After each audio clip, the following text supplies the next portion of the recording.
आज के all party meeting में मैंने कॉम्प्लीमेंट किया हमारी आर्म फोर्सेस को और भारत सरकार को।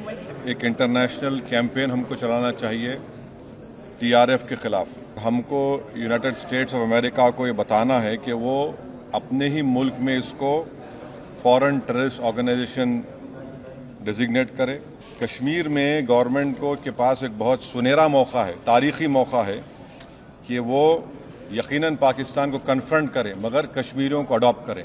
जो ऑपरेशन सिंदूर हुआ उसका मेरी नज़र में सबसे बड़ा इम्पोर्टेंस ये है कि मुरीद के और भावलपुर पर अटैक होना, ये नॉन टेररिस्ट ऑर्गेनाइजेशन के हेडक्वार्टर्स हैं। ये बहुत अहम बात है। तुर्किया को हमको समझाना है कि तुर्किया पूरे विश्व में एक ऐसा कंट्री है जो अपने ही देश में जो टेररिस्ट ऑर्गेनाइजेशन है कर्ड्स, उनको बॉम्ब करता है। सर, आज के ऑल पार्टी मीटिंग में मैंने कॉम्प्लीमेंट किया हमारी आर्म फोर्सेस को और भारत सरकार को कि उन्होंने एक ऑपरेशन सिंदूर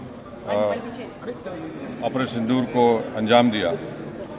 मैंने अपनी बात में ये कहा कि एक इंटरनेशनल कैंपेन हमको चलाना चाहिए टीआरएफ के खिलाफ और ख़ास तौर से सिक्योरिटी काउंसिल इसको डिजिग्नेट करे और हमको यूनाइटेड स्टेट्स ऑफ अमेरिका को ये बताना है कि वो अपने ही मुल्क में इसको फॉरेन टेररिस्ट ऑर्गेनाइजेशन डिजिग्नेट करे।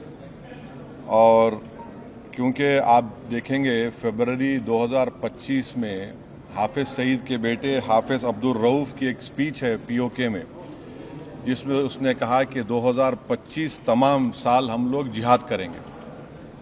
तो ये जिहाद का नाम लेकर, ये भारत में गलत नाम लेकर कत्ल करना चाहते हैं, आतंक फैलाना चाहते हैं।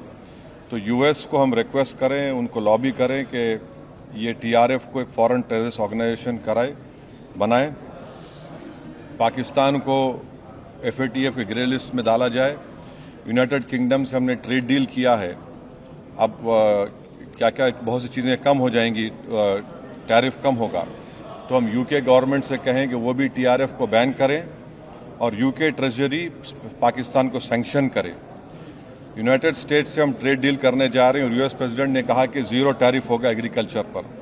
तो ये मोर द रीज़न है कि हम यूएस भी इसको कबूल करें।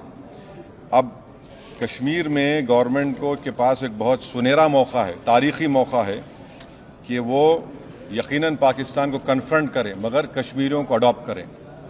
आप कश्मीरियों को ख़रीब करें और ख़ास तौर से मैंने कहा कि जो पूंछ में जो लोगों की मौत हुई, सिविलियन लोगों की, और उरी में जो लोग ज़ख्मी हुए, जिनके घर को नुकसान पहुंचा, गवर्नमेंट उनको टेररिस्ट विक्टिम का ऐलान करे क्योंकि पाकिस्तान शेलिंग में उनकी मौत हुई है, और सिक्योरिटी रिलेटेड एक्सपेंडिचर के तहत मरने वालों को एक्सग्रेशिया दे और सरकार उनका घर बना के दे।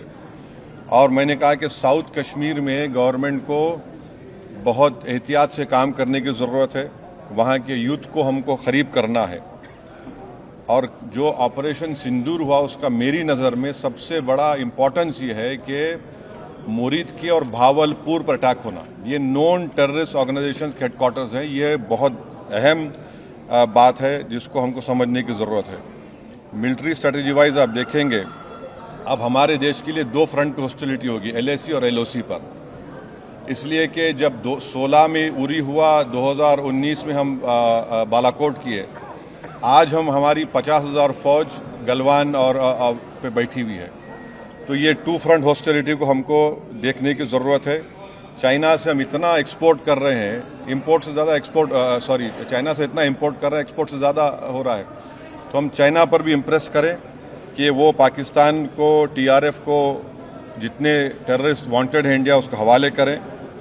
और गवर्नमेंट से मैंने गवर्नमेंट से कहा कि आपने अच्छा जवाब दिया ओआईसी को, और तुर्किया को हमको समझाना है कि तुर्किया पूरे विश्व में एक ऐसा कंट्री है जो अपने ही देश में जो टेररिस्ट ऑर्गेनाइजेशन है कर्ड्स, उनको बॉम्ब करता है। इराक में जब तक उनसे डील नहीं हुई वहाँ बॉम्ब करता था, अब सीरिया में भी बॉम्ब करता है वो। तो तुर्किया को समझाने की ज़रूरत है कि जब आप कर्ड्स के ऊपर जो टेररिस्ट ऑर्गेनाइजेशन है उनको आप एक्शन ले सकते हैं, तो भारत पे क्यों वो सवाल उठा रहे हैं। और हमने कहा कि ये आज पाकिस्तान इसको और एस्केलेट ना करे। इस सिलसिले में आज ईरानियन फॉरेन मिनिस्टर दिल्ली में है, सऊदी फॉरेन मिनिस्टर भी दिल्ली में है। और जो देश में मैंने कहा कि जो एक यूफोरिया है, इसको सरकार को देश को और मुत्तहिद करने के लिए और देश को ताकतवर बनाने के लिए इस्तेमाल करना पड़ेगा। और जो लोग मैंने जिक्र किया, हिमांशी उस बच्ची का जिसने अपने पति को खोया 6 दिन की शादी के बाद, कि किस तरह सोशल मीडिया पर उसके ऊपर रिकेक हमले किए गए। और आखिर मैंने कहा कि न्यूयॉर्क टाइम्स, रॉयटर्स और CNN ने एक कहा कि भटिंडा में एक रफाइल गिरा है। वो सही है गलत है हम नहीं जानते, मगर हमने एक गवर्नमेंट से कम इंडियन एयरफोर्स को आप कहिए कि उसको डिनाई करे, ताकि हमारे आर्म फोर्सेस का मोराल और उनके रेपुटेशन में कोई कमी ना आए। Thank you. अगर आप ये वीडियो YouTube पर देख रहे हैं तो हमारे चैनल को सब्सक्राइब करें और बेल आइकन को दबाना ना भूलें। अगर आप Facebook पर ये वीडियो देख रहे हैं तो हमारे पेज को लाइक करें।